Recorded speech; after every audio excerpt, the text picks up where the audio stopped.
Hello. इस video में हम बात करते हैं 12th क्लास केमिस्ट्री पेपर के इम्पोर्टेंट क्वेश्चंस की और उनके पीछे जो कॉन्सेप्ट रहेंगे वो पूरा डिटेल्ड सॉल्यूशन हम देखेंगे उसका। यहाँ पर फर्स्ट क्वेश्चन है असर्शन रीजन का क्वेश्चन है। Assertion an ideal solution obeys Henry's law. तो देखो बच्चों, हेनरीज लॉ जो है वो एप्लीकेबल होता है गैस इन लिक्विड सॉल्यूशंस के लिए। और जो आइडियल सोल्यूशन, जिस आइडियल सोल्यूशन की बात यहाँ पर करी जा रही है, आइडियल सोल्यूशन जो एप्लीकेबल होता है वो होता है हमारा लिक्विड इन लिक्विड सॉल्यूशंस में हम पढ़ते हैं। तो लिक्विड इन लिक्विड सॉल्यूशंस में कौन सा लॉ है जो गवर्न करता है आइडियल सोल्यूशन बनने के लिए? तो वो है roles law. That means ideal solution obeys roles law होना चाहिए था यहाँ पर, लेकिन यहाँ पर क्या है, ये हेनरीज लॉ है। दैट मीन्स असर्शन क्या है, ये रॉन्ग है। फिर रीजन में क्या लिखा है, an ideal solution in an ideal solution solute as well as solvent interactions are similar to solvent interactions। बिल्कुल सही बात है। एक आइडियल सोल्यूशन क्या है, जो रोल्स लॉ को ओबे करता है, साथ के साथ में उसमें जो सोल्यूट इंट्रैक्शंस हैं, यानी कि जो मैग्नीट्यूड ऑफ फोर्सेस है सोल्यूट और सोल्यूट मॉलिक्यूल के बीच में, सिमिलरली सोलवेंट और सोलवेंट मॉलिक्यूल के बीच में वो बिल्कुल एग्जैक्टली सिमिलर होता है सोल्यूट और सोलवेंट के बीच में जो इंट्रैक्शंस रहेंगी या जो फोर्सेस रहेंगी, यानी कि सेम टाइम की फोर्सेस, सेम टाइप की फोर्सेस रहेंगी। जैसे फॉर एग्जांपल अगर हम एन हेक्सेन और एन हेप्टेन के बीच में बात करें, तो एन हेक्सेन के अंदर जो हेक्सेन और हेक्सेन के मॉलिक्यूल के बीच में फोर्सेस रहेंगी वो रहेंगी weak van der Waals forces. Similarly n heptane और एन हेप्टेन के बीच में भी फोर्सेस रहेंगी वंडरवॉल फोर्सेस। अब दोनों कंपोनेंट को मिला देंगे, सॉल्यूशन बनेगा एन हेक्सेन और एन हेप्टेन, यानी कि सोल्यूट और सोलवेंट इंट्रैक्शंस जो रहेंगी वो भी हमारी कैसे रहेंगी, वीक वंडरवॉल फोर्सेस हैं। इसके अलावा आपको बताना चाहूँगा आइडियल सोल्यूशन की क्या कैरेक्टरिस्टिक्स होती हैं। डेल्टा एच मिक्सिंग क्या होती है, जीरो। जैसा अभी बताया कि मिलाने से पहले और मिलाने के बाद जो मैग्नीट्यूड ऑफ फोर्सेस है वो ऑलमोस्ट कैसा रहेगा, सेम रहेगा। यानी कि ना तो वीकर फोर्सेस बनेगी ना ही स्ट्रॉन्गर फोर्सेस बनेगी। तो डेल्टा एच मिक्सिंग क्या रहेगा, जीरो रहेगा। डेल्टा एच मिक्सिंग कब चेंज होता है, यानी कि स्ट्रॉन्गर फोर्सेस बने या फिर वीकर फोर्सेस बने। डेल्टा वी मिक्सिंग भी क्या रहेगा, इसमें जीरो रहेगा। डेल्टा वी मिक्सिंग का मतलब होता है कि अगर हम दोनों कंपोनेंट को मिला देंगे तो कोई वॉल्यूम चेंज देखने को मिलेगा नहीं हमें, क्योंकि ना तो मॉलिक्यूल पास आएंगे ना मॉलिक्यूल दूर आएंगे। डेल्टा एस मिक्सिंग, ये चाहे आइडियल सोल्यूशन हो चाहे नॉन आइडियल सोल्यूशन हो, ये हमेशा क्या होगा, मोर देन जीरो होगा, क्योंकि दो कंपोनेंट को मिला रहे हैं तो एंट्रोपी जो है वो बढ़ जाएगी। तो इसका ध्यान रखना, आप गलत मत करना। डेल्टा एस मिक्सिंग क्या रहेगा, मोर देन जीरो। ठीक इसी तरह ये वाला पॉइंट भी सभी में सेम रहेगा, चाहे आइडियल सोल्यूशन हो चाहे नॉन आइडियल सोल्यूशन हो। Delta G mixing less than क्या होगा, जीरो, क्योंकि दो कंपोनेंट को मिलाकर आप सॉल्यूशन बना रहे हो और सॉल्यूशन की फॉर्मेशन हो रही है। दैट मीन्स प्रोसेस कैसा है, स्पॉन्टेनियस, और स्पॉन्टेनियस प्रोसेस के लिए मेरा डेल्टा जी मिक्सिंग कैसा होगा, लेस देन जीरो, नेगेटिव होगा। इसके अलावा ये रोल्स लॉ हमारा कि vapour pressure of a component A in solution is found directly proportional to the mole fractions of that component। और अगर हम प्रोपोर्शनलिटी का साइन हटाते हैं तो क्या आता है यहाँ पर, कांस्टेंट जो कि पी नोट है। इसको ऐसे भी डिफाइन कर सकते हैं रोल्स लॉ को कि vapour pressure of a component A in a solution is equal to mole fraction of that component in solution multiply by the vapour pressure of pure component. ठीक इसी तरह बी कंपोनेंट का vapour pressure क्या रहेगा, P B is equal to X B P nought B. कुछ examples दे रखे हैं, एग्जांपल आपको जरूर करने चाहिए। एन हेक्सेन एन हेप्टेन एक मैंने बताया, बेंजीन और टोलुइन, सिमिलर टाइप की फोर्सेस होनी चाहिए यहाँ पर। Chlorobenzene, bromobenzene, ethyl chloride and ethyl bromide. Graph की बात करें तो अगर ग्राफ जो है मान रखा है मैंने यहाँ पर, जो ए कंपोनेंट है वो मोर वोलेटाइल है और बी कंपोनेंट है लेस वोलेटाइल है। तो यहाँ से आप ग्राफ की शुरुआत कहीं से भी कर सकते हो, जैसे मैंने यहाँ से शुरू करी है कि यहाँ पर कंपोनेंट ए की मोल फ्रैक्शन कितनी है, जीरो। तो इस साइड जाऊंगा तो मोल फ्रैक्शन इंक्रीज होगी तो मोल फ्रैक्शन के इंक्रीज होने के साथ उसका वेपर प्रेशर भी क्या होगा, इंक्रीज होगा। ठीक, यहाँ पर इधर की बात करें तो मोल फ्रैक्शन जो कंपोनेंट बी की है वो इंक्रीज होगी तो उसका वेपर प्रेशर भी क्या होगा, इंक्रीज होगा, और यहाँ पर मैक्सिमम वैल्यू अचीव कर लेगा। ये पी टोटल यानी दोनों कंपोनेंट के वेपर प्रेशर का सम है ये। ठीक है, नेक्स्ट क्वेश्चन पर चलते हैं। ये भी असर्शन रीजन टाइप का क्वेश्चन है। असर्शन दे रखा है the conductivity of an electrolyte increases with decrease in concentration. Conductivity यानी कि कप्पा की बात कर रहा है, तो कप्पा की वैल्यू डायल्यूशन के साथ इंक्रीज होती है या डिक्रीज होती है। देखो यहाँ पर मेंशन कर रखा है decrease in concentration. Decrease in concentration का मतलब है डायल्यूशन हुई है यहाँ पर, यानी कि मोर एंड मोर सॉल्वेंट हमने ऐड किया है। तो जब हम डायल्यूशन करते हैं, डायल्यूशन करने से नंबर ऑफ आयंस पर यूनिट वॉल्यूम डिक्रीज हो जाते हैं, क्योंकि डायल्यूशन से आयंस दूर दूर हो जाएंगे, तो पर ml अब उतने आयंस नहीं बचेंगे। तो अगर नंबर ऑफ आयंस पर यूनिट वॉल्यूम डिक्रीज हो गए तो कप्पा यानी कि कंडक्टिविटी भी उसके साथ क्या हो जाती है, डिक्रीज।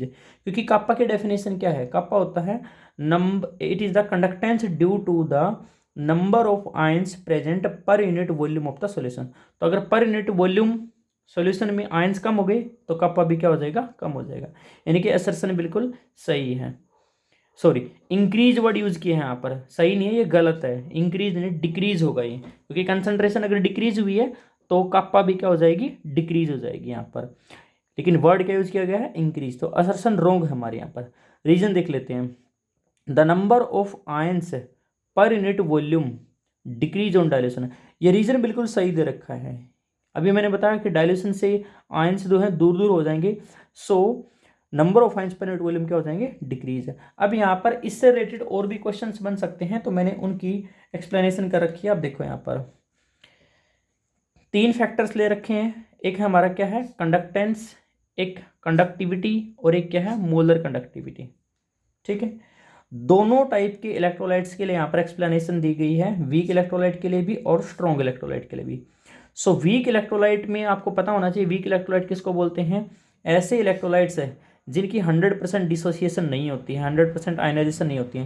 लेकिन स्ट्रॉन्ग इलेक्ट्रोलाइट की सॉल्वेंट के अंदर 100% डिसोसिएशन, इनकी आयनाइजेशन हो जाती है। तो सबसे पहले कंडक्टेंस है। कंडक्टेंस की डेफिनेशन अगर हम रिकॉल करें तो कंडक्टेंस की डेफिनेशन क्या होती है, किस पर डिपेंड करती है, ये डिपेंड करती है total number of ions present in the solution.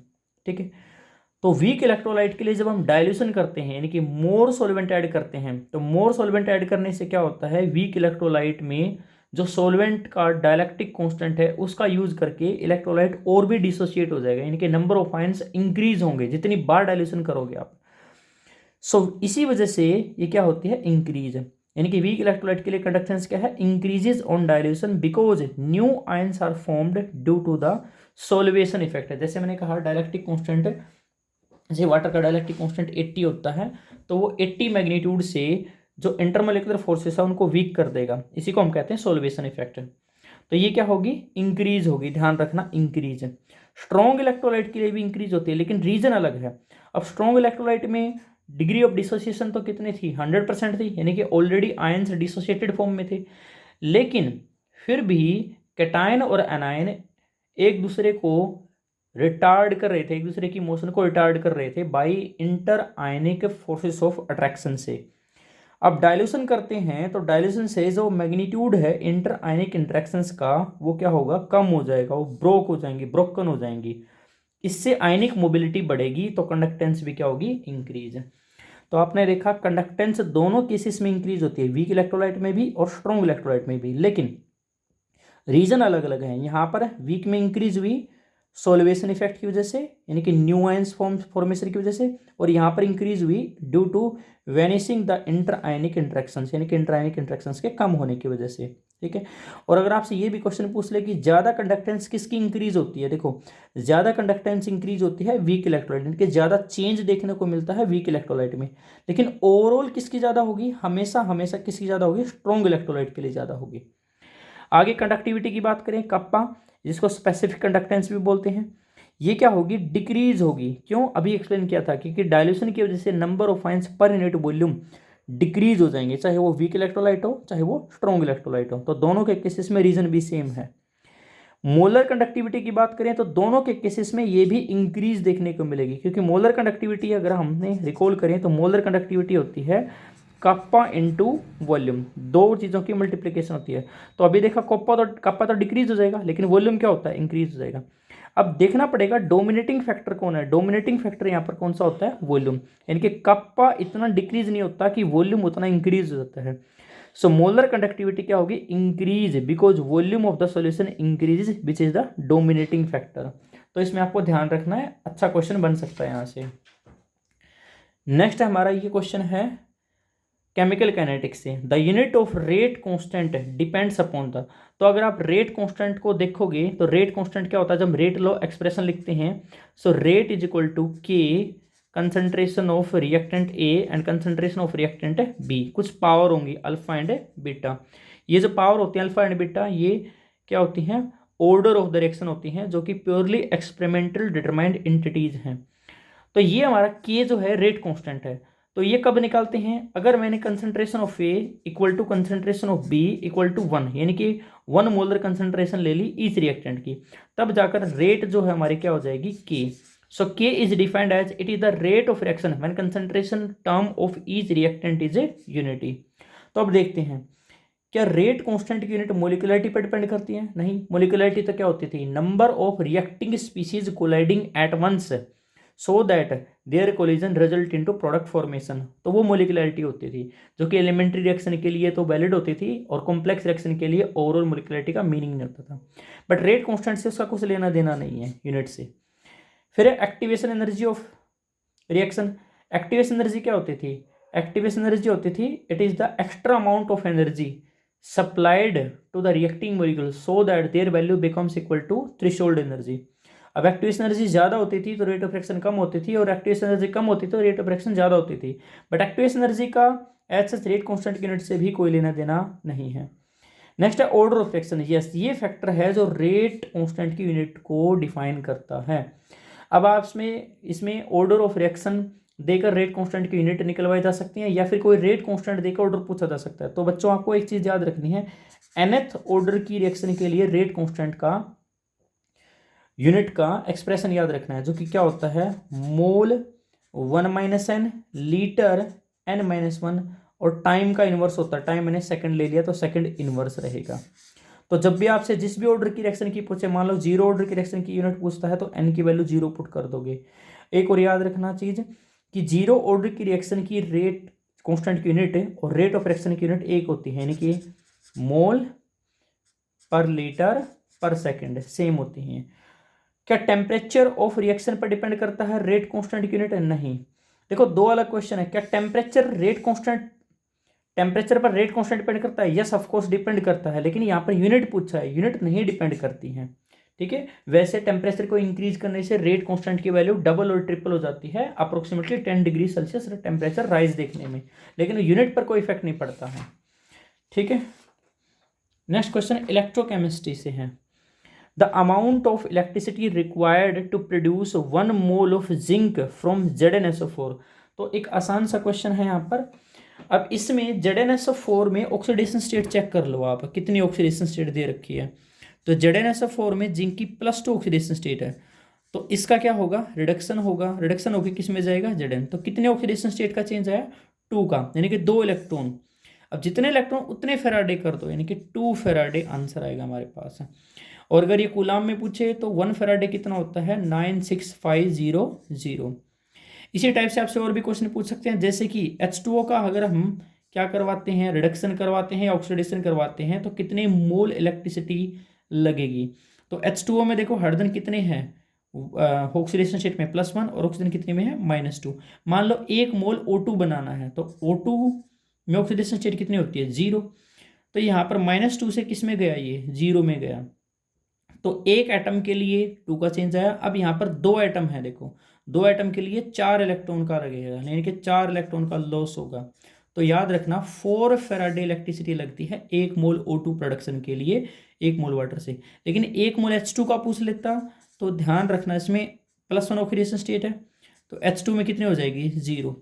तो +1 से 0, एक एटम के लिए 1 का चेंज, तो 2 एटम के लिए कितने का चेंज आएगा, 2 का, तो 2 फेराडे।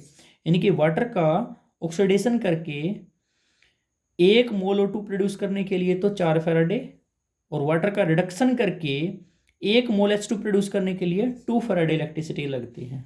ठीक है, इसी टाइप से एक और क्वेश्चन अगर मैं आपको बताऊं, जैसे कि MnO4 नेगेटिव से Mn+2। तो आपको पता है प्यारे बच्चों कि ये जो पर मैग्नेट आयन है, इसमें Mn की ऑक्सीडेशन स्टेट कितनी होती है, +7। तो एसिडिक कंडीशन में +2 में चेंज होता है। यहाँ पर आपसे पूछे कितने फेराडे इलेक्ट्रिसिटी लगे, तो ऑक्सीडेशन स्टेट का चेंज देख लो आप, +7 से कितना हो गया +2, एक ही एटम है तो 5 फेराडे यहाँ पर इलेक्ट्रिसिटी लग गई। ठीक है, नेक्स्ट क्वेश्चन है zinc is coated over the iron to prevent rusting of iron because. देखो रस्टिंग ऑफ आयरन एक इलेक्ट्रोकेमिकल प्रोसेस है जिसमें आयरन एनोड की तरह एक्ट करता है और उसका ऑक्सीडेशन होता है Fe+2 में, फर्दर वो ऑक्सीडाइज हो जाता है Fe+3 में, और फाइनली रस्ट की फॉर्मेशन होती है। रस्ट का फॉर्मूला पता होना चाहिए, क्या होता है Fe2O3XX2O, यानी कि हाइड्रेटेड फेरिक ऑक्साइड। इसमें आयरन जो है +3 ऑक्सीडेशन स्टेट में है। अब जैसे मैंने कहा आयरन जो है एनोड की तरह काम करता है, तो जब तक आयरन एनोड की तरह काम करेगा तो उसकी रस्टिंग होती रहेगी। लेकिन अगर आयरन को एक मोर रिएक्टिव मेटल के कॉन्टेक्ट में ले आए जिसकी SRP आयरन की SRP से कैसी हो, मोर नेगेटिव हो, तो मोर नेगेटिव मतलब उसकी ऑक्सीडेशन पोटेंशियल यानी कि ऑक्सीडाइज होने की टेंडेंसी ज़्यादा होगी, तो वो एनोड की तरह काम करेगी। तो इसमें यूज कह रखा है कि जिंक को ही क्यों यूज करते हैं रस्टिंग ऑफ आयरन को प्रिवेंट करने के लिए। तो 4 ऑप्शन दे रखे हैं। देखो क्या दोनों की SRP इक्वल होती है, बिल्कुल भी नहीं। जिंक वाले की तो आप पढ़ते हो -0.76 वोल्ट होती है और आयरन की -0.44 वोल्ट होती है। क्या Fe+2 की ज़्यादा होती है जिंक वाले से? यस, ये सही है। Fe+2 की अभी भी बताया -0.44 है और जिंक वाले कितने -0.76 है। इट मीन्स इसकी SRP ज़्यादा है, इसकी SRP क्या है, ज़्यादा है। तो SRP ज़्यादा है आयरन की और इसकी SRP कम है। कम SRP का मतलब है SOP ज़्यादा होगी। साइन चेंज करके देखो आप, यहाँ पर प्लस का 0.76 वोल्ट और इसका प्लस का 0.46, SOP की फॉर्म में बता रहा हूँ, यानी कि स्टैंडर्ड ऑक्सीडेशन पोटेंशियल। अब जिसका स्टैंडर्ड ऑक्सीडेशन पोटेंशियल ज़्यादा यानी कि ऑक्सीडाइज होने की टेंडेंसी ज़्यादा, और जिसकी ऑक्सीडाइज होने की टेंडेंसी ज़्यादा वो किसकी तरह एक्ट करेगा, एनोड की तरह। तो ये जो जिंक है आयरन के कॉन्टैक्ट में रहते हुए एनोड की तरह काम करेगा, यानी कि इसका ऑक्सीडेशन होगा, इसका कोरोजन होगा और जो है आयरन बचा रहेगा। ठीक है, तो ध्यान रखना इसमें। सिमिलरली इसी तरीके से एक और तरीके से आयरन को प्रिवेंट किया जाता है। मान लो कोई गैस की पाइपलाइन गई हुई है, उसको रस्ट से प्रिवेंट करना है, ये आयरन की पाइपलाइन है, तो उसको एक वायर की हेल्प से मैग्नीशियम मेटल के ब्लॉक से हम क्या कर देते हैं सॉरी कनेक्ट कर देते हैं। मैग्नीशियम मेटल जो है वो आयरन वाली से उसका और भी नेगेटिव SRP होती है। नेगेटिव SRP मतलब ज़्यादा पॉजिटिव SOP, यानी कि ऑक्सीडाइज होने की टेंडेंसी ज़्यादा है उसकी। तो मैग्नीशियम का ब्लॉक धीरे धीरे जो है एनोड की तरह एक्ट करेगा और कोरोड होता रहेगा और हमारा आयरन की पाइप जो है वो कैसे रहेगी, सेफ रहेगी। ठीक है, आगे है हमारा क्वेश्चन ट्रांजिशन एलिमेंट से है ये। आउट ऑफ सिस PTEN की 2Cl2 positive and trans which one is optically active. तो बहुत अच्छा क्वेश्चन है, देखो ध्यान रखना इसमें। हम दोनों की ज्योमेट्री अगर देखेंगे तो कोऑर्डिनेशन नंबर 6 है, ये बाइडेंटेड लिगेंड है, हेक्साडेंट जो है ऑक्टाहेड्रल कॉम्प्लेक्स है ये। तो PT अगर ड्रॉ करने की कोशिश करें इसको, तो सिस में सेम ग्रुप एडजेसेंट रहेंगे, बाकी डोनर एटम इसमें कौन होता है, EN में इथाइलिन डाइमीन, यानी कि इथीन 1,2 डाइमीन में नाइट्रोजन। तो इसको ऐसे बना लेंगे, +2 चार्ज यहाँ रख लेंगे। ठीक उसी तरह ट्रांस वाले की अगर फॉर्मेशन करें PT, तो आमने सामने Cl रख सकते हो आप, सेम ग्रुप बिल्कुल डायगनली प्रेजेंट होता है, यानी बिल्कुल आमने सामने होगा। और यहाँ पर N अगर दोनों कॉम्प्लेक्सेस को देखोगे, इस कॉम्प्लेक्स में ऐसे ऐसे अगर मैं कट कर दूं ऊपर से, तो इसमें molecular plane of symmetry exist करती है, sorry molecular plane of symmetry नहीं, प्लेन ऑफ सिमेट्री एग्जिस्ट करती है। ठीक है, और मोलिकुलर प्लेन ऑफ सिमेट्री भी है इसमें। इसको अगर मैं ऐसे कट कर दूं तो ऊपर Cl रहेगा, ऊपर Cl रहेगा, यानी कि इसमें कहने का मतलब इसमें प्लेन ऑफ सिमेट्री एग्जिस्ट करती है। जिस कंपाउंड में प्लेन ऑफ सिमेट्री एग्जिस्ट करती है वो ऑप्टिकली इनएक्टिव होगा, इनएक्टिव, यानी कि वो प्लेन पोलराइज लाइट को रोटेट नहीं करेगा। लेकिन अगर इस कॉम्प्लेक्स की बात करें तो ये नॉन प्लेनर ज्योमेट्री है, एक नॉन प्लेनर ज्योमेट्री होने की वजह से सिस वाली फॉर्म कैसे होती है, ऑप्टिकली एक्टिव होगी, यानी कि इसकी non super imposable mirror image exist करती है और ये प्लेन पोलराइज लाइट को इधर राइट में और लेफ्ट में रोटेट कर देगा। तो ध्यान रखना सिस वाला आइसोमर ऐसे केसेस में जिसमें 2 बाइडेंटेट लिगेंड एग्जिस्ट करते हैं, सिस वाला आइसोमर ऑप्टिकली एक्टिव होता है। तो और इसमें एक और क्वेश्चन की बात करें इस टाइप का, अगर आपके पास सामने आता है PTEN की थ्राइस है, यानी कि तीनों लिगेंड कौन से हों, बाइडेंटेट लिगेंड हो, तो उस केस में हमेशा नॉन प्लेनर ज्योमेट्री रहती है, कोई सिस ट्रांस नहीं होता, सिर्फ एक ही स्ट्रक्चर होती है उसकी, इस तरीके से वो नॉन प्लेनर ज्योमेट्री है और वो भी हमेशा ऑप्टिकली एक्टिव रहेगा। अगला क्वेश्चन भी इसी चैप्टर से है। The formula of complex triammine trinitrito O cobalt 3 is.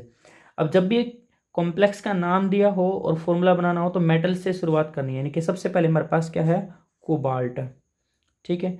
उसके बाद ट्राई अमीन, ट्राई मतलब 3, अमीन मतलब क्या होता है, NH3 न्यूट्रल लिगेंड है, ठीक है। उसके बाद ट्राई नाइट्रीटो ओ। अब नाइट्रीटो ओ क्यों दिया यहाँ पर, देखो नाइट्रीटो ओ एक एम्बीडेंटेड लिगेंड है। एम्बीडेंटेड लिगेंड क्या होते हैं, the ligands which contains 2 different donor atoms but can ligate or coordinate with central metal atom via 1 atom at once. तो जैसे इसमें ये ONO नेगेटिव ऐसे या फिर NO2 नेगेटिव ऐसे एग्जिस्ट कर सकता है, यानी कि डोनर एटम्स में O भी हो सकता है और N भी हो सकता है। फिलहाल यहाँ पर क्लियरली मेंशन्ड है कि O डोनर एटम है, तो इसको हम ONO ऐसे करके लिखना है आपको, और ये 3 बार है, ठीक है। और इसको स्क्वायर ब्रैकेट में इंक्लोज कर देंगे। ऑक्सीडेशन स्टेट का ध्यान रखना है, 3 है, इस पे चार्ज -1 होता है, न्यूट्रल है, तो -1 × 3 -3 उधर जाएगा तो प्लस का 3, तो ये बिल्कुल सही लिखा है हमने। आगे इसका IPSC नेम लिख रखा है, बताना है। तो IPSC नेम लिखने के लिए सबसे पहले लिगेंड से नाम लिखना शुरू करते हैं। 6 साइनाइड लिगेंड है तो नाम क्या होगा, हेक्सा साइनो या साइनेटो या साइनिडो। अब आयरन की ऑक्सीडेशन स्टेट कैलकुलेट करेंगे, इसमें साइनाइड पर -1 चार्ज होता है, -1 × 6 -6, और उसको उधर जाएगा तो कितना चार्ज मिलेगा, -3, यानी कि +3 हो जाएगा। एक और चीज़ है, जब कॉम्प्लेक्स के ऊपर नेगेटिव चार्ज हो या सामने मेटल हो तब मेटल के पीछे 8 लगेगा, और मेटल उन मेटल का नाम चेंज हो जाएगा जिनका नाम सिंबल से मैच नहीं करता, जैसे कि Fe है, Fe किसका सिंबल होता है, आयरन का। अब आयरन और Fe कहीं से मैच नहीं होता, तो इसका नाम क्या हो जाएगा, फिरेट हो जाएगा, फिरेट। और ऑक्सीडेशन स्टेट कितनी हो जाएगी, रोमन में मेंशन करनी है आपको 3। साथ में साथ इस कॉम्प्लेक्स की क्या बतानी है आपको, हाइब्रिडाइजेशन और इलेक्ट्रॉनिक कन्फिगरेशन भी बताना है। तो आयरन जो है, आयरन किससे बिलोंग करता है, ग्रुप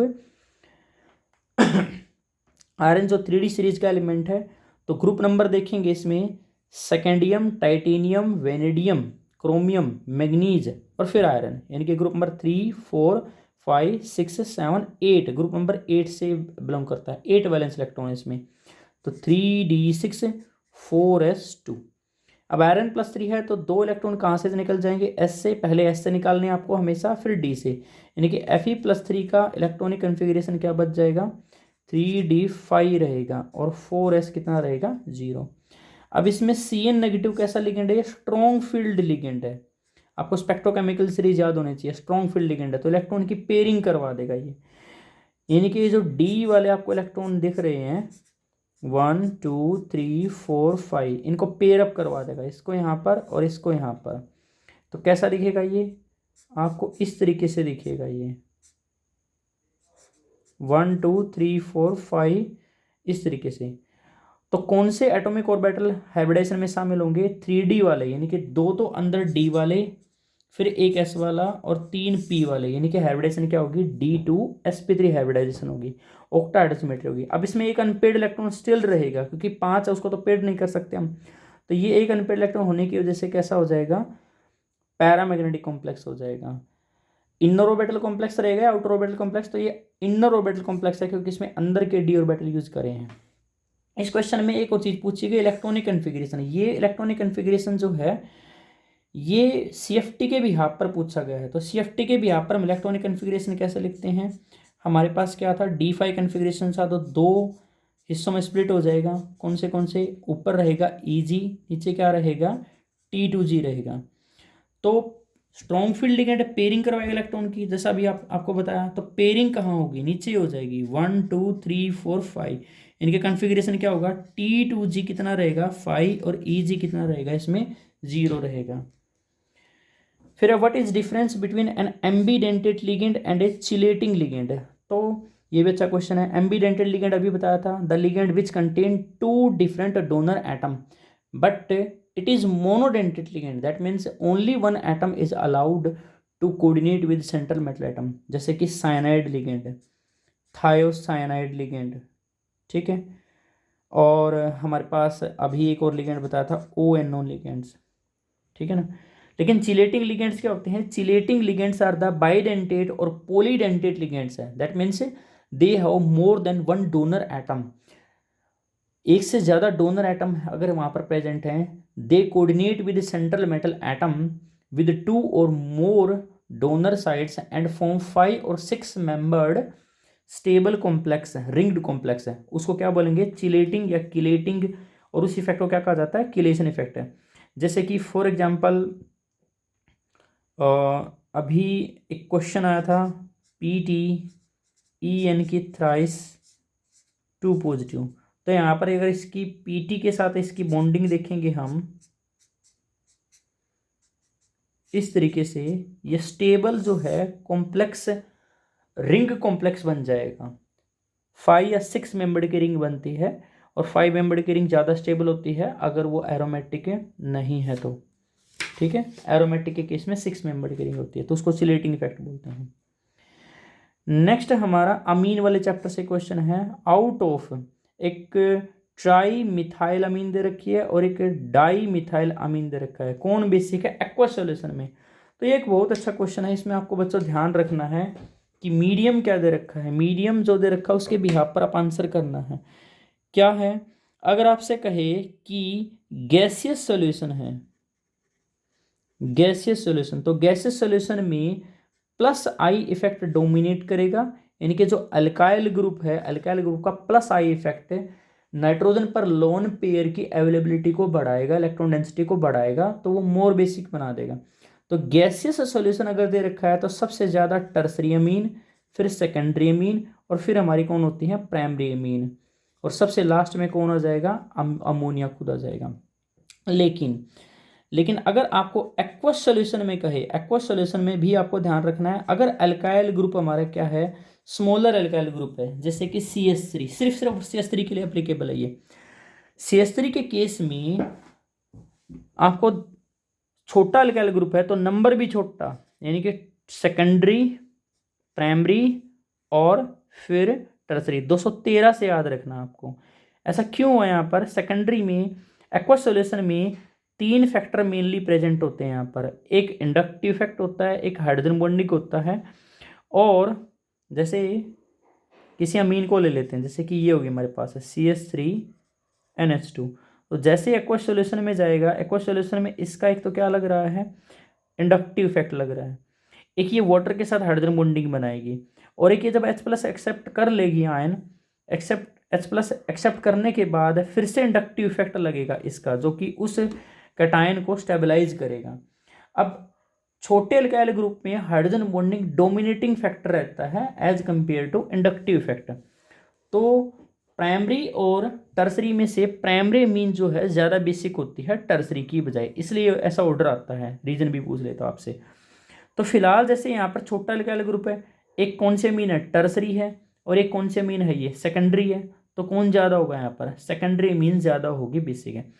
लेकिन अगर अल्काइल ग्रुप ये ना हो, कुछ भी अल्काइल ग्रुप हो, जैसे कि for example CH3 CH2 NH2, कोई और अल्काइल ग्रुप हो, बड़ा अल्काइल ग्रुप हो, इसको छोड़कर, तब बड़ा अल्काइल ग्रुप यानी कि नंबर भी बड़ा, 2 3 1, ये याद रखना आपको। सेकेंडरी अमीन, फिर टर्सरी, और फिर कौन सी? प्राइमरी। क्योंकि बड़े अल्काइल ग्रुप के साथ हाइड्रोजन बॉन्डिंग डोमिनेटिंग फैक्टर नहीं रहेगा, प्लस आई इफेक्ट जो है और स्टेरिक इफेक्ट जो है वो डोमिनेटिंग रहेंगे आपके। स्टेरिक रीजन की वजह से हाइड्रोजन बॉन्डिंग की फॉर्मेशन नहीं होगी वहाँ पर। एक और चीज़ याद रखनी है, यहाँ पर अमीन के केस में जनरली कंपेयर करवा जाता है एनिलीन और बेंजाइल अमीन और सिंपल कोई भी एलिफेटिक अमीन के बीच में कि इनमें से ज़्यादा बेसिक कौन है। तो ध्यान रहे एनिलीन के केस में, अच्छा बेसिक क्यों है अमीन? अमीन बेसिक है due to availability of lone pair, यानी कि लोन पेयर को डोनेट किया जा सकता है, लुइस बेस है ये। अब यहाँ पर in case of aniline this lone pair is in conjugation, resonance में है, ये इतना अवेलेबल नहीं है, पहले घूम कर आएगा पूरी रिंग में। That means it is not available for donation due to resonance है, तो ये लीस्ट बेसिक होती है। अब एक कार्बन एटम दूर होने की वजह से यहाँ पर रेजोनेंस तो नहीं होगी। इन दोनों में से एनिलीन और बेंजाइलअमीन में से ज़्यादा बेसिक कौन होती है? बेंजाइलअमीन। लेकिन जो बेंजीन है उसका इलेक्ट्रॉन विड्रॉइंग इफेक्ट देखने को मिलता है, तो वो नॉर्मल जो एलिफेटिक अमीन है उनसे लेस बेसिक होती हैं। तो यहाँ पर ऑर्डर ये रहेगा। जितनी ज़्यादा बेंजीन रिंग लगी होंगी इस तरीके से, जैसे कि ट्राईफिनाइल अमीन बना दे, अगर हम ट्राईफिनाइल 3 बार कर दें इसको, इसकी 2 हाइड्रोजन को भी बेंजीन रिंग से रिप्लेस कर दें, तो वो लीस्ट बेसिक बन जाएगी, क्योंकि उसको 3 बार रेजोनेंस करना पड़ेगा। तो ये भी चीज़ ध्यान रखना आप। नेक्स्ट क्वेश्चन जो है hydrocarbon, A hydrocarbon C5H12 give only 1 monochloride on photochemical chlorination, identify the compound. तो देखो, जब हम किसी, ये हेलो एल्केन हेलो एरीन से हैं, इसमें एक एल्केन दे रखी है C5H12, ठीक है, तो उसकी मोनोक्लोरिनेशन यानी कि एक हाइड्रोजन एटम को रिप्लेस करना है क्लोरीन से। तो ऐसा कौन सा आइसोमर है इसका जो एक ही मोनोक्लोरिनेटेड प्रोडक्ट देगा? तो C5H12 से रिलेटेड आपको सारे जो आइसोमर जो हैं ड्रॉ करके देखने पड़ेंगे। सिंपल हमारा क्या हो जाएगा? CH3 CH2 CH2 CH2 and CH3। ये तो क्या हो गया हमारा? पेंटेन हो गया, N पेंटेन। इसके अलावा CH3 CH 4 कार्बन एटम वाला बनाओगे आप, CH2 CH3। ये वाला हमारा क्या है? आइसोपेंटेन। नेक्स्ट आप 3 कार्बन एटम वाला बना सकते हो इस तरीके से, 3 कार्बन एटम जो स्ट्रेट चेन में है, ये हमारा क्या हो गया? 3 कार्बन एटम वाला। अब क्या और भी पॉसिबिलिटी है? इनसे कोई और भी आइसोमर बनाया जा सकता है, और तो आइसोमर ड्रॉ नहीं कर सकते हम। तो इनमें से ऐसा कौन सा है जिसमें से अगर हम इसका मोनोक्लोरिनेशन, इनके फोटोकेमिकल क्लोरिनेशन करवाते हैं और मोनोक्लोराइड प्रोडक्ट बनाते हैं, तो एक ही प्रोडक्ट आए, तो उसमें हमें देखना पड़ेगा कि डिफरेंट टाइप की हाइड्रोजन कितनी हैं। तो पहले कॉम्प्लेक्स में देखें तो ये वाली हाइड्रोजन और ये वाली हाइड्रोजन तो एक जैसी हैं, ये वाली और ये वाली एक जैसी हैं, और ये अलग है बिल्कुल। क्योंकि देखो, यहाँ से अगर मैं क्लोरीन लगाऊंगा तो क्या बनेगा? 1 क्लोरोपेंटेन। इधर लगाऊंगा तो 1 क्लोरोपेंटेन, यहाँ लगाऊंगा 2 क्लोरोपेंटेन, इधर लगाऊंगा 2 क्लोरोपेंटेन, लेकिन यहाँ लगाऊंगा तो 3 क्लोरोपेंटेन। यानी कि एटलीस्ट कितने डिफरेंट प्रोडक्ट मिलेंगे? 3 मिलेंगे। इसकी बात करें तो क्या ये सेम है? नहीं, ये 2 तो सेम है, लेकिन ये इसमें ये अलग है, ठीक है। अगर मैं यहाँ से रिप्लेस करता हूँ तो देखो क्या आएगा? 2 मिथाइल, सॉरी, यहाँ से काउंटिंग रहेगी 1 2 3, यहाँ पर क्लोरीन लगा है तो 1 क्लोरो 2 मिथाइल ब्यूटेन रहेगा, सेम यहाँ से रहेगा, लेकिन यहाँ वाला प्रोडक्ट अलग रहेगा, ठीक है। तो एक तो इनका और एक इनका, 2, यहाँ से 3 और यहाँ से 4 डिफरेंट प्रोडक्ट आएंगे। लेकिन इस केस में देखो, यहाँ लगा लो, चाहे यहाँ चाहे यहाँ चाहे यहाँ, मान लो मैंने यहाँ से रिप्लेस कर दिया तो 1 2 3, तो क्या आएगा? 1 क्लोरो 2 2 डाई मिथाइल प्रोपेन आएगा। तो हर एक केस में एक ही प्रोडक्ट आएगा। तो ये वाला जो था CH3 इसका अगर मोनोक्लोरिनेशन करवाएंगे तो मोनोक्लोराइड प्रोडक्ट एक ही आएगा। तो ये एक अच्छा क्वेश्चन था। Next question again chemical kinetics से है। इसमें एक रिएक्शन दे रखी है, हाइड्रोजन परऑक्साइड का डिकम्पोजिशन दे रखा है। आयोडाइड आयन जो है, आयोडाइड आयन एल्कलाइन मीडियम में जो है कैटलिस्ट का काम करता है, वाटर और O2 में उसको डिसोसिएट कर देता है। अब इसमें प्रपोज मैकेनिज्म गिवन है, 2 स्टेप्स का मैकेनिज्म गिवन है, ठीक है। तो इसमें रेट लॉ एक्सप्रेशन लिखना है, ओवरऑल ऑर्डर ऑफ रिएक्शन लिखना है, स्टेप 1 और स्टेप 2 में से रेट डिटरमिनिंग स्टेप बताना आपको। तो ये एक अच्छा क्वेश्चन है। देखो, सबसे पहले रेट लॉ एक्सप्रेशन लिखें तो क्या होगा? देखो, केमिकल काइनेटिक्स में जो स्लोएस्ट स्टेप है, slow step rate determining step होता है। एक स्टेप फास्ट दे रखा है और एक स्टेप कैसा है? स्लो। तो slow step is the RDS, rate determining step. तो स्टेप नंबर 1 जो है रेट डिटरमिनिंग स्टेप है। अब रेट डिटरमिनिंग स्टेप है तो उसी के बिहाफ पर रेट ऑफ रिएक्शन लिखी जाएगी, यानी कि रेट लॉ एक्सप्रेशन लिखा जाएगा। तो वो कैसे लिखते हैं हम? Rate is equal to rate constant K। इसमें कौन से रिएक्टेंट इन्वॉल्व हैं? H2O2 कितनी कोफिशिएंट है? 1 है। और दूसरा कौन सी स्पीसीज है? I नेगेटिव, उसकी भी पावर कितनी है? 1। तो ये हमारा क्या हो गया? रेट लॉ एक्सप्रेशन हो गया। और ऑर्डर क्या रहेगा इसमें, ऑर्डर जो देखेंगे H2O2 हाइड्रोजन पेरोक्साइड की पावर 1 है और आयोडाइड की पावर भी कितनी है 1, तो 1 + 1 कितना रहेगा, ऑर्डर 2 रहेगा। वो ऊपर ही बता दिया कि कौन सा स्टेप रेट डिटरमिनिंग स्टेप है, तो slow step is the rate determining step, यानी कि फर्स्ट स्टेप जो होगा वो रेट डिटरमिनिंग स्टेप होगा। अब इसमें आई नेगेटिव पूछ लिया, आई नेगेटिव का क्या काम है, तो आई नेगेटिव जो है वो किसी तरह काम करता है,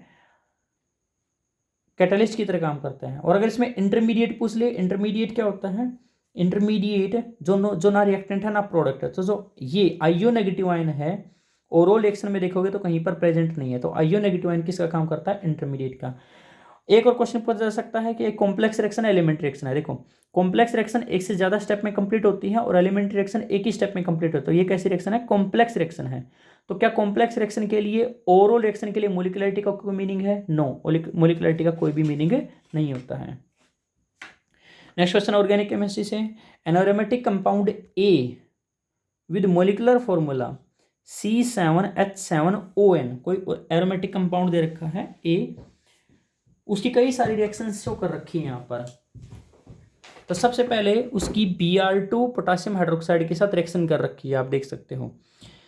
फिर क्या है, Br2 पोटासियम हाइड्रोक्साइड के साथ रिएक्शन करने पर कॉम्प्लेक्स मिलता है C6H5NH2। अगर ये कॉम्प्लेक्स देखें तो ये किसका फॉर्मूला है, ये हमारा किसका फॉर्मूला है, एनिलीन का फॉर्मूला है, यानी कि ए से एनिलीन बनता है।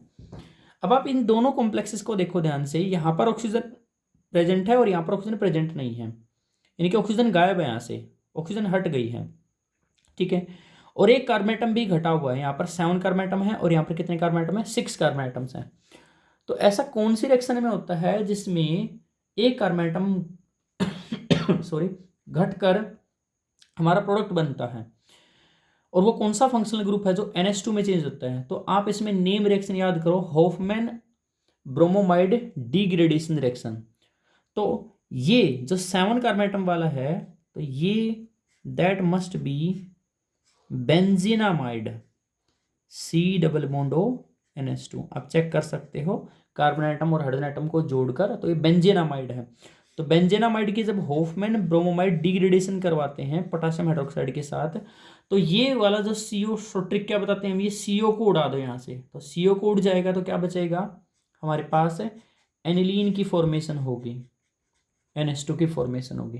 अब आगे एनिलीन की रिएक्शन करवाई गई है NaNO2 HCl के साथ। अब ये कौन सी रिएक्शन के सिम्टम्स हैं बताओ, ये नेम रिएक्शन है हमारी डाई एजोटाइजेशन रिएक्शन। तो जो NH2 ग्रुप है वो किस में चेंज हो जाएगा, NH2 ग्रुप चेंज हो जाएगा N2 positive and Cl negative, benzene diazonium chloride की फॉर्मेशन होगी, ठीक है। उसके बाद इसकी रिएक्शन करवा रखी है CuCN के साथ। तो जब बेंजीन डाइजोनियम क्लोराइड की रिएक्शन CuCN के साथ करवाते हैं तो कौन सी रिएक्शन होती है, सेंडमे रिएक्शन होती है, और यहाँ पर क्या बनता है, Cn यहाँ पर ग्रुप लग जाएगा, यानी कि बेंजीन नाइट्राइल बन जाएगा। फिर इसकी रिएक्शन किसके साथ करवा रखी है, इसकी रिएक्शन इसकी नहीं बल्कि बी की, यानी कि बेंजीन डाइजोनियम क्लोराइड की, इस वाले कॉम्प्लेक्स की बेंजीन डाइजोनियम क्लोराइड की रिएक्शन करवा रखी है वाटर के साथ। तो बेंजीन डाइजोनियम क्लोराइड की रिएक्शन जब वाटर के साथ करते हैं तो प्यारे बच्चों क्या बनता है, फिनोल की फॉर्मेशन होती है, ध्यान रहे फिनोल बनेगा इसमें। इसके अलावा इस एनिलीन की रिएक्शन एक और करवा के दिखा रखी है, यहाँ पर एनिलीन की रिएक्शन दे रखी है CHCl3 और NaOH के साथ, क्लोरोफॉर्म और NaOH के साथ है। तो ये कौन सी रिएक्शन है, ये अनदर इंपॉर्टेंट रिएक्शन है जिसका नाम क्या है, कार्बालाइम रिएक्शन या फिर आइसोसाइनाइड टेस्ट बेकर।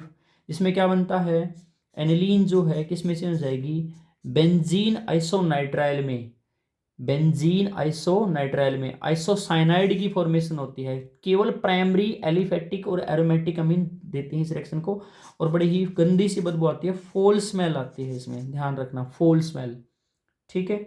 तो फोल स्मेल प्रोड्यूस होना ये इंडिकेट करता है कि यहाँ पर प्राइमरी अमीन प्रेजेंट होगी। तो ये एक अच्छा क्वेश्चन है। नेक्स्ट क्वेश्चन आपका बायोमोलिक्यूल से है, which of the following is a disaccharide.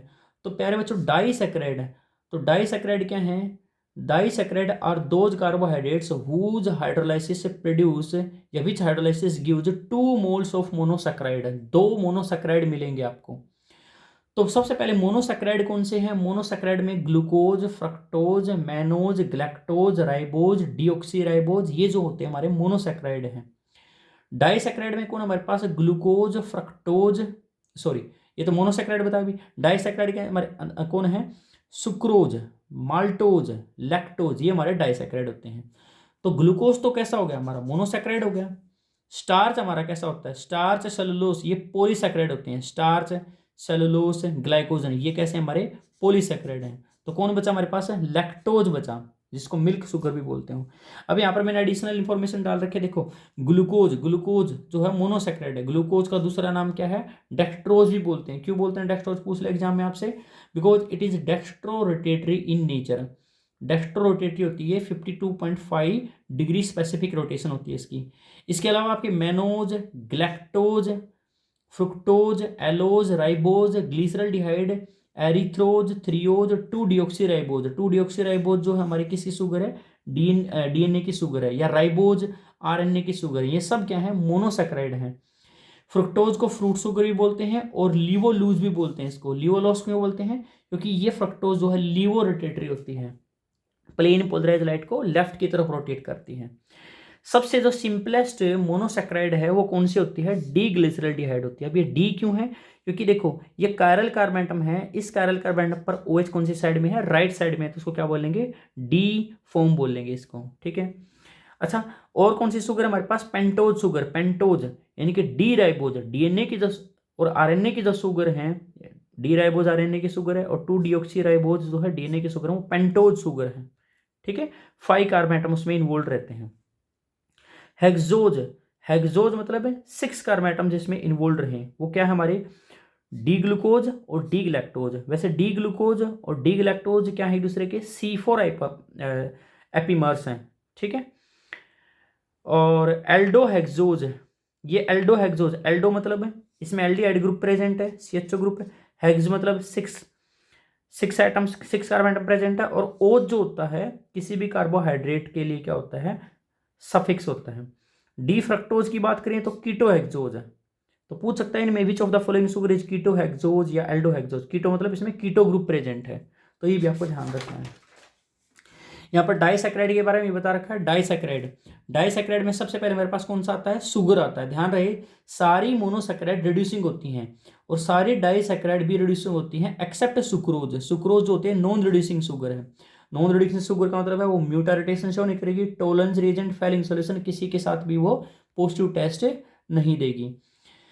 Cane sugar कहा जाता है क्योंकि मोस्टली जो गन्ना होता है, केन होता है, उसके अंदर सुक्रोज के कारण ही मिठास होती है। इसको इन्वर्ट शुगर भी बोलते हैं। बकायदा क्वेश्चन आता है कि सुक्रोज को इन्वर्ट शुगर क्यों बोलते हैं? तो देखो सुक्रोज का जब हाइड्रोलाइसिस करते हैं, सुक्रोज बिफोर हाइड्रोलाइसिस डेक्स्ट्रोरोटेटरी होती है, लेकिन हाइड्रोलाइसिस के बाद उसके 2 प्रोडक्ट होते हैं, ग्लूकोज और फ्रक्टोज, जिनमें से ग्लूकोज डेक्स्ट्रोरोटेटरी है लेकिन फ्रक्टोज कैसी है? लीवोरोटेटरी है। अब डेक्स्ट्रोरोटेटरी 52.5 स्पेसिफिक रोटेशन होती है प्लस का, और उसमें माइनस का 92.5 के आसपास लीवो यानी कि लियोटेटरी शुगर ही है। तो ओवरऑल जो स्पेसिफिक रोटेशन है डेक्स्ट्रो से लीवो चेंज होती है फ्रुक्टोज के कारण, ज्यादा अमाउंट में बनता है, मतलब ज्यादा स्पेसिफिक रोटेशन के कारण बनता है। अमाउंट तो सेम रहेगी, दोनों का इक्विमोलर मिक्सचर रहेगा। तो overall sugar, cane sugar before hydrolysis कैसी थी? डेक्स्ट्रो, लेकिन आफ्टर हाइड्रोलाइसिस कैसी है? लीवो, यानी कि इन्वर्जन हो गया ये, तो इसको इसलिए बोलते हैं इन्वर्ट शुगर।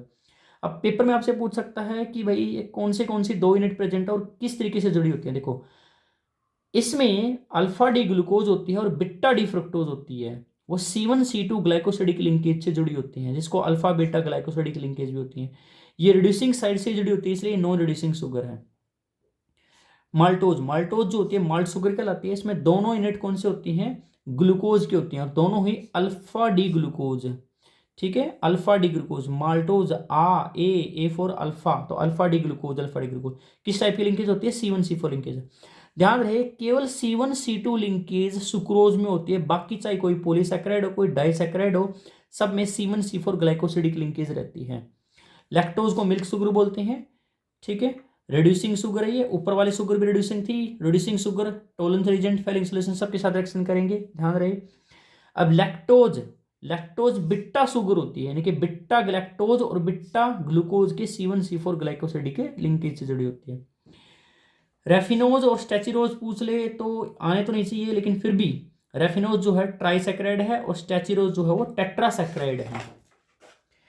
मैंने यहाँ पर पॉलीसैकेराइड के लिए भी डाल रखा है। पॉलीसैकेराइड में जो सेलुलोस है, सेलुलोस जो है प्लांट्स की सेल वॉल बनती है, इसलिए इसको chief structural material of plant cell भी बोला जाता है। और कुछ बैक्टीरिया की सेल वॉल भी इसी से बनी होती है। It is linear chain natural polymer, यानी कि लीनियर चेन होती है नेचुरल पॉलीमर किसका, बिट्टा डी ग्लैक्टोज का, जिसमें C1C4 ग्लाइकोसिडिक लिंकेज प्रेजेंट होती है। ग्लाइकोसिडिक लिंकेज क्या है, ईथरल लिंकेज, जो दो OH के कंडेंसेशन से बनता है। दो OH यूनिट के बीच में से वाटर मॉलिक्यूल के निकलने से ग्लाइकोसिडिक लिंकेज बनती है। ठीक है। स्टार्च नेक्स्ट हमारा क्या है, पॉलीसैकेराइड। स्टार्च में दो यूनिट होती हैं, एक अमाइलोज और एक क्या होती है, अमाइलोपेक्टिन। स्टार्च के लिए टेस्ट करते हैं, आयोडीन का टेस्ट होता है, ब्लू कलर दिखाता है आयोडीन के लिए। अब मेन कंट्रीब्यूटर क्या होता है, कार्बोहाइड्रेट जो हमारी डाइट होती है उसमें मेन कंट्रीब्यूटर होता है ये चीफ फूड रिजर्व मटेरियल होता है ये प्लांट्स के लिए, यानी कि प्लांट्स की बॉडी में जो फूड स्टोर रहता है वो स्टार्च की फॉर्म में रहता है। अब अमाइलोज और अमाइलोपेक्टिन में डिफ्रेंशिएट करवाया जा सकता है, आपसे पेपर में डिफरेंस पूछा जा सकता है, ध्यान रहे। अमाइलोज जो है अल्फा डी ग्लूकोज की C1C4 ग्लाइकोसिडिक लिंकेज से बनी है। केवल 10 to 20% कॉम्पोनेंट प्रेजेंट होता है, ये वाटर सोल्यूबल है, क्रिस्टलाइन है, ब्लू कलर दिखाता है आयोडीन के साथ। ये वाला कंपोनेंट भी अल्फा डी ग्लूकोज से बना है, लेकिन C1C4 ग्लाइकोसिडिक लिंकेज के साथ साथ C1C6 ग्लाइकोसिडिक लिंकेज भी प्रेजेंट होती है, यानी कि 20 से 25 यूनिट के बाद C1C6 ग्लाइकोसिडिक लिंकेज भी देखने को मिलती है, यानी कि ये ब्रांच्ड है, ये लीनियर है। अमाइलोज लीनियर है, अमाइलोपेक्टिन कैसा है, ब्रांच कंपोनेंट है। 80 से 90% पार्ट होता है स्टार्च का, वाटर इनसोल्युबल होता है, अमरफस होता है, ये वाला क्रिस्टलाइन था, ये अमरफस है, और ये ब्लू कलर भी नहीं दिखाता आयोडीन के साथ। ठीक है। लास्ट में हमारे पास क्या है, ग्लाइकोजन, जिसको एनिमल स्टोरेज बोलते हैं, यानी कि प्लांट्स में तो जो फूड स्टोर होता था स्टार्च की फॉर्म में, और एनिमल में फूड स्टोर होगा किसी फॉर्म में, ग्लाइकोजन की फॉर्म में, आपकी ब्रेन में मसल्स में स्टोर होता है ये। It is also like amylopectin, ये अमाइलोपेक्टिन जैसा ही है, लेकिन अमाइलोपेक्टिन से ज्यादा ब्रांच है, यानी कि इसमें C1C4 ग्लाइकोसिडिक लिंकेज होती है लीनियर, प्लस में C1C6 ग्लाइकोसिडिक लिंकेज भी होती है ब्रांच, जो कि 5 to 6 ग्लूकोज यूनिट के बाद देखने को मिलती है, यानी कि हाईली ब्रांच है। तो इन दोनों के बीच में भी डिफरेंस पूछा जा सकता है। ठीक है। नेक्स्ट है हमारे पास है राइट, ये डी ब्लॉक से हमारा क्वेश्चन है, प्रिपरेशन पूछी जा सकती है। देखो कई साल बाद ये दो टॉपिक डिलीटेड थे, पिछले 4 साल से 3 साल से, अब ये वापस आए हैं, पोटासियम डाइक्रोमेट और पोटासियम परमैंगनेट, दोनों के ऑक्सीडाइजिंग एजेंट। तो इनकी प्रिपरेशन और केमिकल एक्शन आपको पढ़कर जरूर जानी चाहिए। तो प्रिपरेशन पूछी गई, प्रीवियस ईयर का क्वेश्चन है, right the preparation of sodium dichromate from, ये क्रोमेट और है इसकी FeCr2O4, तो प्रिपरेशन करनी है। तो यहाँ पर तो सोडियम क्रोमेट की पूछी है, मैंने पूरा पोटासियम क्रोमेट सोडियम डाइक्रोमेट की पूछी है, सोडियम डाइक्रोमेट से लेकर मैंने पोटासियम डाइक्रोमेट तक की प्रिपरेशन लिख रखी है।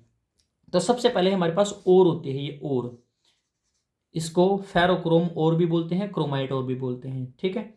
FeOCr2O3 भी लिख सकते हैं, या फिर FeCr2O4 भी लिखा जा सकता है इसको। तो सबसे पहले इस ओर को लिया जाता है सोडियम कार्बोनेट के साथ है विद ऑक्सीजन की सप्लाई। तो सोडियम कार्बोनेट के साथ है, और पहले स्टेप में चेंज हो जाएगी सोडियम क्रोमेट में, सोडियम क्रोमेट में चेंज हो जाएगी ये, और साथ में CO2 रहेगी और Fe2O3 रहेगा यहाँ पर। ठीक है।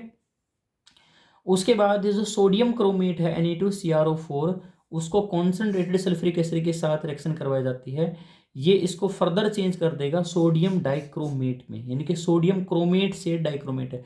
अच्छा, क्रोमेट और डाइक्रोमेट में क्या फर्क है, क्रोमेट में क्या होता है CrO4 2 नेगेटिव, और डाइक्रोमेट में क्या है Cr2O7 2 नेगेटिव, साथ में Na2SO4 H2 रहेगा।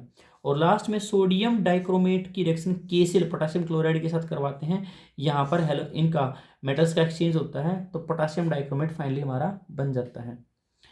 इसमें एक्शन ऑफ हीट पूछ सकता है एग्जाम में आपसे, तो देखो वापस से रिवाइज करो इसको। देखो सबसे पहले और से हम क्या बनाएंगे, सोडियम क्रोमेट है, फिर सोडियम क्रोमेट को सोडियम डाइक्रोमेट में की हेल्प से, और फाइनली सोडियम डाइक्रोमेट से पोटासियम डाइक्रोमेट बनाएंगे KCl की हेल्प से। तो जब इसको हीट किया जाता है तो ये ऑक्सीजन गैस रिलीज करता है, और साथ ही साथ में वापस से क्रोमेट में चेंज हो जाएगा, और Cr2O3 भी फॉर्मेशन होता है। पीएच का इम्पैक्ट पूछ सकता है। देखो, क्रोमेट और डाइक्रोमेट आयन आपस में इक्विलिब्रियम में रहते हैं, तो जब पीएच 4 होता है, यानी कि पीएच 4 एसिडिक कंडीशंस में, ठीक है, तो ये डाइक्रोमेट आयन एग्जिस्ट करता है, लेकिन जैसे जैसे पीएच को इंक्रीज करते जाएंगे ये क्रोमेट आयन बन जाएगा। ऑरेंज और येलो कलर इक्विलिब्रियम में रहते हैं, तो कई बार ऐसे क्वेश्चन पूछा जाता है कि ऑरेंज से पीएच, ऑरेंज कलर से येलो हो जाता है पीएच का चेंज होने से, ऐसा क्यों है? तो उसमें आपको लिखना है both the dichromate ion and chromate ion exist in equilibrium, so when we change the pH one of the ion is dominating at equilibrium, वो ज्यादा अमाउंट में एग्जिस्ट करेगा, तो कलर उसी पर डिपेंड करेगा। इनकी सभी रिएक्शंस में आपको पता है ये ऑक्सीडाइजिंग एजेंट है ये डाइक्रोमेट आयन, तो इसमें ऑक्सीडेशन स्टेट कितनी है? +6 है। ऑरेंज कलर है इसका। डी ट्रांजिशन नहीं होती इसके अंदर, ligand to metal charge transfer होता है, क्योंकि डी ट्रांजिशन से तो कलर नहीं है, डी में तो 0 इलेक्ट्रॉन इसके पास है। तो कोई भी इसमें रिएक्शन हो एसिडिक कंडीशन में ये ऑक्सीडाइजिंग एजेंट की तरह काम करता है, तो ये इक्वेशन तो फिक्स है। तो Cr2O72 नेगेटिव, 14H+ और 6 इलेक्ट्रॉन, ये बैलेंसिंग आपको आनी चाहिए। Cr+3 में चेंज होगा, यानी कि +6 से +3 में चेंज होगा। सॉरी, और ये क्या बन जाएगा? 7H2O। अब I नेगेटिव, अब ये तो क्या हो गया हमारा? रिडक्शन हो गया। अब ये खुद ऑक्सीडाइजिंग एजेंट है, तो किसको किस में ऑक्सीडाइज करेगा ये? तो ध्यान रखना है, आयोडाइड को ये आयोडीन में, फेरस को फेरिक में, H2S यानी कि सल्फाइड को सल्फर में, सल्फाइट सल्फेट, थायोसल्फाइड सल्फेट, नाइट्राइट को नाइट्रेट में, क्लोराइड को क्लोरीन में, सल्फर डाइऑक्साइड को सल्फ्यूरिक एसिड में, स्टेनस को स्टेनिक में। और आपको पता ही है स्ट्रॉन्ग ऑक्सीडाइजिंग एजेंट है, किसी भी अल्कोहल को डायरेक्टली पहले किस में चेंज करेगा? एसिटिक एसिड में, इथेनॉल को एसिटिक एसिड में, और फाइनली पहले तो इथेनॉल से क्या बनेगा? इथेनॉल बनेगा, एसिटल्डिहाइड, और फिर फर्दर ऑक्सीडाइज होकर क्या बन जाएगा? एसिटिक एसिड बन जाएगा। हाइड्रोजन परऑक्साइड के साथ रिएक्शन करके ये CrO5 बनाता है, इसकी बटरफ्लाई स्ट्रक्चर होती है, और इसका क्रोमाइल क्लोराइड टेस्ट में यूज होता है। क्रोमाइल क्लोराइड टेस्ट में क्या होता है? क्लोराइड आयन की प्रेजेंस का टेस्ट होता है ये। तो क्लोराइड आयन और सल्फ्यूरिक एसिड के साथ ये जो हमारा पोटासियम डाइक्रोमेट है CrO2Cl2 क्रोमाइल क्लोराइड की ब्राउन कलर की वेपर बनाता है। इसके अलावा ये ड्रंकन ड्राइवर टेस्ट में भी यूज होता है, आपको पता होना चाहिए, ठीक है। स्ट्रक्चर पर भी क्वेश्चन आ सकता है। ये क्रोमेट CrO4 नेगेटिव है, और ये हमारा डाइक्रोमेट है Cr2O7 नेगेटिव है। दोनों में टेट्राहेड्रल स्ट्रक्चर इन्वायरमेंट होता है क्रोमियम के अराउंड, ठीक है। लेकिन फर्क क्या है? देखो, इसमें दो दो क्रोमियम आयन है, तो दो दो क्रोमियम आयन है, तो एक ऑक्सीजन आइटम बीच में शेयर्ड है ये। तो जनरली पूछा जा सकता है क्या इसमें सारी ऑक्सीजन की बॉन्ड लेंथ इक्वल है या अलग अलग है? तो सारी जो क्रोमियम ऑक्सीजन बॉन्ड लेंथ है इक्वल है, भले ही आपको डबल और सिंगल दिख रहे हो। रेजोनेंस की वजह से ये सारी बॉन्ड लेंथ कैसी हैं? इक्वल है। क्या इसमें भी सारी इक्वल है? यस, देखो 1 2 3 4 5 6 है, 6 बॉन्ड लेंथ तो इक्वल है, लेकिन ये वाली बॉन्ड लेंथ जो है इन वाली बॉन्ड लेंथ से कैसी है? लॉन्गर है। जैसे ये बॉन्ड लेंथ कितनी है? 163 पिकोमीटर है, और ये कितने? 179 पिकोमीटर है। ये ब्रिज बॉन्डिंग को फैसिलिटेट करने के लिए यहाँ पर 179 पिकोमीटर है, और यहाँ पर रेजोनेंस भी नहीं है, रेजोनेंस इनमें है, ठीक है। टेट्राहेड्रल ज्योमेट्री के साथ है।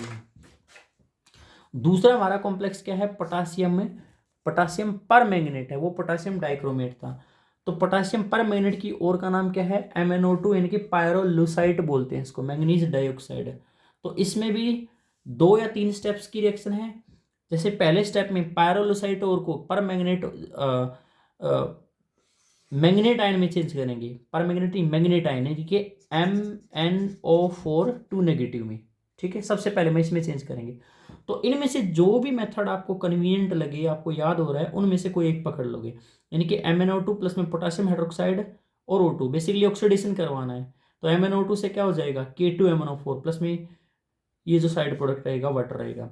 MnO2 प्लस में पोटासियम कार्बोनेट हो सकता है ऑक्सीजन के साथ, इसमें साइड प्रोडक्ट CO2 रहेगा। बाकी तो सब में सेम है। MnO2 प्लस में QH प्लस में KNO3, साइड प्रोडक्ट क्या रहेगा? KNO2 रहेगा और वाटर रहेगा। MnO2 प्लस में पोटासियम हाइड्रोक्साइड और KClO3, साइड प्रोडक्ट क्या रहेगा? KCl रहेगा और वाटर रहेगा, ठीक है।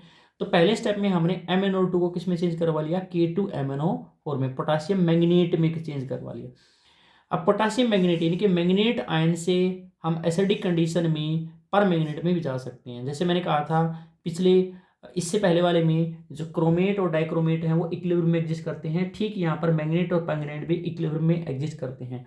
जैसे पीएच को चेंज करेंगे तो इक्विलिब्रियम जो है इधर उधर शिफ्ट हो जाएगा, यानी कि एसिडिक कंडीशन में आप देखोगे तो हमारे पास ये क्या है, MnO4 नेगेटिव और MnO4 नेगेटिव दोनों इक्विलिब्रियम में एग्जिस्ट कर रहे हैं। ये डिसप्रपोर्शनेशन रिएक्शन का एग्जांपल है। ये जो +6 ऑक्सीडेशन स्टेट के साथ है, यहाँ पर +7 ऑक्सीडेशन स्टेट के साथ है, और इसमें जो +4 ऑक्सीडेशन स्टेट है, तो एक ही स्पीसीज का ऑक्सीडेशन एक ही स्पीसीज का रिडक्शन होगा तो उसको क्या बोलेंगे, डिसप्रपोर्शनेशन रिएक्शन बोलेंगे।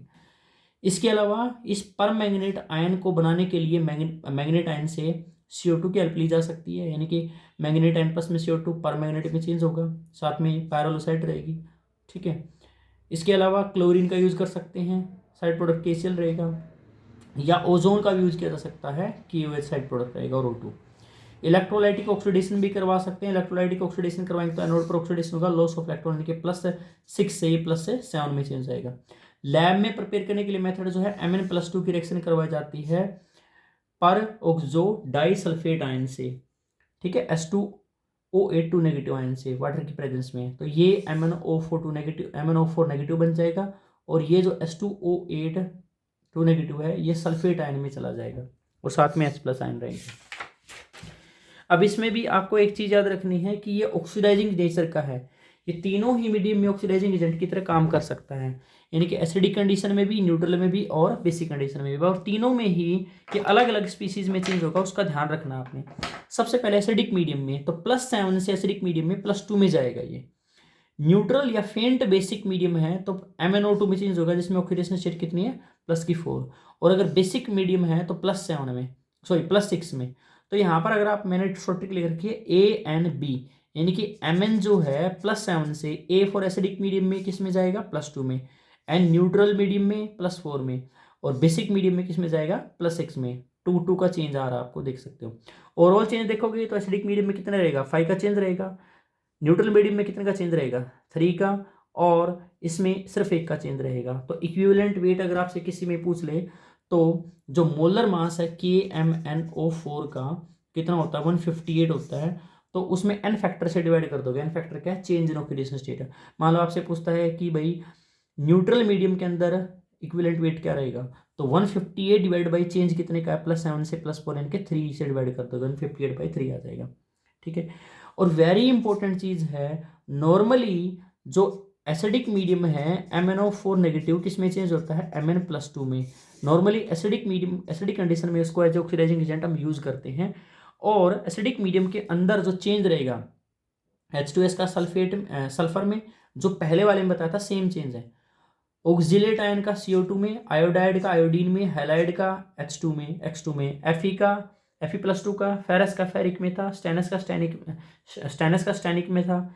ये सब चेंज होते हैं, लेकिन एल्किलाइन या न्यूट्रल मीडियम में ध्यान रखना किस में चेंज आएगा, I नेगेटिव का आयोडेट आयन में चेंज आएगा, ये ध्यान रखना। देखो एसिडिक मीडियम में तो ऐसे ही था, I नेगेटिव आयोडीन में चेंज हो रहा था, लेकिन एल्किलाइन या न्यूट्रल मीडियम दे रखा है, ये इंपॉर्टेंट बात है, IO3 नेगेटिव बनेगा, ठीक है। और इनके लिए आपको बैलेंस इक्वेशन लिखनी आनी चाहिए, जैसे कि रिडक्शन के लिए तो क्या हो जाएगा हमारे पास है, ये Mn+2 में जाएगा, तो +7 से +2 में लॉस ऑफ कितने इलेक्ट्रॉन, सॉरी गेन ऑफ कितने इलेक्ट्रॉन, 5 इलेक्ट्रॉन गेन करके। ऑक्सीजन बैलेंस करने के लिए हम क्या करते हैं, 4 ऑक्सीजन है तो यहाँ पर 4 ऑक्सीजन के डिफरेंस से 4 वाटर मॉलिक्यूल ऐड कर देंगे, और इधर जो है 4 वाटर में 8 हाइड्रोजन है तो 8 H+ आयन ऐड कर देंगे यहाँ पर, तो ये सब के लिए कॉमन रहेगी। नेक्स्ट क्वेश्चन भी ट्रांजिशन मेटल से है, इसमें क्या देखा, ट्रांजिशन मेटल फॉर्म्स एलॉय। अब why do transition metal form alloy, transition metal have similar atomic radii and other characteristics, hence they form alloy. अब एलॉय बनाने के लिए क्या होना चाहिए, सिमिलर एटॉमिक रेडियाई होने चाहिए, so that the atoms of two metals can fit into crystal lattice of each others. अब ट्रांजिशन एलिमेंट्स जो हैं वो सिमिलर रेडियाई के हैं, दैट्स वाई एलॉय बनती हैं। अब एलॉय में आप ध्यान रख सकते हो ब्रास, ब्रोंज, ठीक है, स्टेनलेस स्टील एलॉय होती हैं। लेंथेनॉइड भी एलॉय बनाते हैं, उसमें एक एलॉय याद रखना, लेंथेनॉइड के केस में मिस मेटल होती है, मिस्ट मेटल, उसमें जो है लेंथेनॉइड प्लस आयरन प्रेजेंट होते हैं। पायरोफोरिक एलॉय है वो, यानी कि ऐसी एलॉय जिसमें स्पार्क प्रोड्यूस करते हैं, जो अगर उसको हम स्ट्राइक करते हैं किसी हार्ड सरफेस से। Actinoid contraction is greater than lanthanoid contraction. देखो एक्टिनोइड और लेंथनोइड कॉन्ट्रैक्शन क्या है? लेंथनोइड कॉन्ट्रैक्शन क्या था? Regular decrease in atomic and ionic radii as we move from left to right in a series, वो lanthanoid contraction थी। तो lanthanoid contraction थी due to poor shielding effect of 4f subshell, और actinoid contraction है due to poor shielding effect of 5f subshell. अब ये दोनों एक दूसरे से डिफरेंट कैसे हैं? तो देखो लेंथनोइड कॉन्ट्रैक्शन से कहीं ज्यादा होती है एक्टिनोइड कॉन्ट्रैक्शन, और उसका रीजन क्या है? एक्टिनोइड कॉन्ट्रैक्शन होने का रीजन ये है कि 4f से भी पुअर शिल्डिंग इफेक्ट है 5f सबसेल का। तो पुअर शिल्डिंग इफेक्ट होगा तो न्यूक्लियर चार्ज इंक्रीज हो जाएगा, और न्यूक्लियर चार्ज इंक्रीज हो गया तो लेंथनोइड जो एक्टिनोइड कॉन्ट्रैक्शन है वो ग्रेटर होगी लेंथनोइड कॉन्ट्रैक्शन से, वहां पर ज्यादा डिक्रीज इन साइज आपको देखने को मिलेगा। ठीक है, नेक्स्ट क्या है? Mn+3 स्ट्रॉन्गली ऑक्सीडाइजिंग एजेंट है, लेकिन Cr+2 स्ट्रॉन्गली रिड्यूसिंग एजेंट है। ऐसा क्यों? दोनों का D4 कॉन्फ़िगरेशन है। तो यहाँ पर जो क्रोमियम+2 है, क्रोमियम+2 3D4 कॉन्फ़िगरेशन के साथ है, वो क्रोमियम+3 में जाना पसंद करता है ताकि उसका कॉन्फ़िगरेशन कितना हो जाए? 3D3। ऐसा क्यों? 3D3 जो है वो अगर हम CFT के बिहाफ पर देखेंगे तो T2G ऑक्टाहेड्रल के केसेस में T2G3 हाफ फील्ड कॉन्फ़िगरेशन बन जाएगा, ठीक है, जो कि ज़्यादा स्टेबल है। लेकिन Mn जो है, Mn इलेक्ट्रॉन एक्सेप्ट करके किसमें चेंज होना पसंद करेगा? D5 कॉन्फ़िगरेशन में। क्यों? D5 जो है D ऑर्बिटल के अकॉर्डिंग है, वो हाफ फील्ड इलेक्ट्रॉनिक कॉन्फ़िगरेशन है। देखो ये वाला भी हाफ फील्ड है और ये वाला भी हाफ फील्ड है। ये वाला हाफ फील्ड है D ऑर्बिटल के अकॉर्डिंग, जो D ऑर्बिटल होते हैं 5D जनरेट ऑर्बिटल है उसके हिसाब से। लेकिन ये वाला हाफ फील्ड कैसा है? CFT के अकॉर्डिंग। तो दोनों अपनी अपनी ऑक्सीडेशन स्टेट में स्टेबिलिटी को एक्सप्लेन कर रहे हैं। तो जिसने +2 से +3 गया खुद तो ऑक्सीडाइज हो गया, तो दूसरों के लिए किसका काम करेगा? वो रिड्यूसिंग एजेंट का। लेकिन जो +3 से +2 में गया खुद रिड्यूस हो गया, दूसरों के लिए किसका काम करेगा? वो ऑक्सीडाइजिंग एजेंट का काम करेगा। ठीक है, account for the following. Actinoid show the wide range of oxidation state. अब जो एक्टिनोइड और लेंथनोइड में अगर डिफरेंसेस की बात करें तो लेंथनोइड और एक्टिनोइड में एक डिफरेंस अभी बताया था कि लेंथनोइड कॉन्ट्रैक्शन से कहीं ज्यादा है एक्टिनोइड कॉन्ट्रैक्शन। दूसरा, लेंथनोइड जो है मोस्ट कॉमनली ऑक्सीडेशन स्टेट दिखाते हैं +3, इसके अलावा +2 और +4 भी दिखा सकते हैं, लेकिन +3 मोस्ट कॉमन ऑक्सीडेशन स्टेट है। बट एक्टिनोइड जो है वो ज्यादा ऑक्सीडेशन स्टेट दिखाते हैं। उसका रीजन क्या है? Actinoid show a larger number of oxidation state because energy gap between 5f 6d and 7f subcell is very small, hence all the electron present in these subcell can participate in bonding। तो देखो actinoid में कौन सी subshell fill होती हैं? 5f 5d sorry 6d and 7s है। इनमें energy gap कम होता है। एनर्जी गैप कम है तो आसानी से क्या हो सकती हैं? इलेक्ट्रॉन जो है एक्सचेंज हो सकते हैं इनके बीच में और ये बॉन्डिंग में पार्टिसिपेट कर सकते हैं। दैट्स वाई ये ज़्यादा ऑक्सीडेशन स्टेट दिखाते हैं। बल्कि अगर लेंथनोइड की बात करें तो जो 4f 5d और 6s हैं उनमें एनर्जी गैप जो है ज़्यादा होता है, वो बॉन्डिंग में सारे पार्टिसिपेट नहीं कर सकते हैं। MnO is basic while Mn2O7 is acidic in nature. देखो ऑक्सीडेशन स्टेट जैसे जैसे मेटल की बढ़ेगी वैसे वैसे एसिडिक करैक्टर तो बढ़ता जाएगा और बेसिक करैक्टर जो है घटता जाएगा। So metal in lower oxidation state are basic in nature and in higher oxidation state are acidic in nature. तो अगर MnO में चेक करोगे तो +2 ऑक्सीडेशन स्टेट है, MnO2 Mn2O7 में चेक करोगे तो +7 है, तो ये +7 इससे ऑक्सीडेशन स्टेट ज़्यादा एसिडिक रहेगा। यहाँ पर दिखा भी रखा है MnO बेसिक है, लेकिन जैसे जैसे ऑक्सीडेशन स्टेट बढ़ेगी एम्फोटेरिक एम्फोटेरिक एम्फोटेरिक और लास्ट में कैसा हो जाएगा? एसिडिक है। इसके साथ साथ एक और चीज जो है चेंज होती है। देखो ऑक्सीडेशन स्टेट बढ़ने के साथ एसिडिक करैक्टर तो बढ़ता ही है, साथ में कोलेंट करैक्टर भी बढ़ता है, ध्यान रहे। ठीक है, कोलेंट करैक्टर भी जो होगा वो बढ़ता रहेगा क्योंकि फजान रूल के अकॉर्डिंग क्या होगा? ज्यादा ऑक्सीडेशन स्टेट मतलब ज्यादा कोलेंट करैक्टर जो है इंक्रीज होता जाएगा। ठीक है, transition metal form the coloured complex. अब ट्रांजिशन मेटल कलर्ड कॉम्प्लेक्सेस क्यों बनाते हैं? Transition metal contains completely field D orbital. अब इनके पास क्या होते हैं? डी ऑर्बिटल्स प्रेजेंट होते हैं। अब उनमें कोई ना कोई अनपेड इलेक्ट्रॉन होता है, यानी कि D1 से लेकर अगर D9 की बात करें तो कोई ना कोई अनपेड इलेक्ट्रॉन वहां पर प्रेजेंट है। और उस अनपेड इलेक्ट्रॉन की वजह से वो डी ट्रांजिशन शो करेंगे, यानी कि डी से डी में इलेक्ट्रॉन जंप करेगा, इलेक्ट्रॉन एनर्जी का अब्जॉर्ब करके और वापस आएगा, एनर्जी को एमिट करेगा, तो वो कलर की फॉर्म में दिखाई देता है। ठीक है, विजिबल रीजन में उसका कलर जो है शो होगा, इसकी वजह से ये जो है कलर्ड शो करते हैं। तो thank you, all the best.